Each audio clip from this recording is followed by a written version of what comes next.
শরীরে এখনো তেজ বেশি তো, এই জন্য এত গরম গরম কথা। তোমার তেজ একটু কমায় দেই। বলে দিছে জিন্দান খানায় নিয়ে বন্দি করো, খানা দানা বন্ধ, একটা দানা খাইতেও দিবা না, আর এক ফোঁটা পানিও পান করতে দিবা না।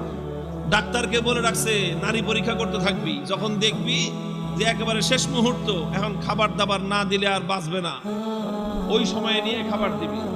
খাবারটা কি দিবি সেটাও ঠিক করে দিছে। বলছে যে মুসলমানদের ধর্মে যে জিনিস হারাম সেটা দিবি, শুয়োরের গোশত আর মদ মিশানো পানি। আল্লাহকে বললাম যে আল্লাহ, তুমি পরীক্ষা করতেছো তোমার বান্দার, যে তোমার বান্দা তোমাকে, তোমার দ্বীনকে, তোমার রসুলকে, তোমার রসুলের আদর্শকে কতটা ভালোবাসে, তুমি এটা পরীক্ষা করতেছো। আর এই পরীক্ষা করার জন্য জীবন দিছো মাত্র কয়টা? একটা মাত্র জীবন দিছো। আর ওই একটা জীবন দিয়ে আল্লাহ তোমাকে কিভাবে দেখাবো যে আমি তোমাকে আর তোমার দ্বীনকে কতটা ভালোবাসি?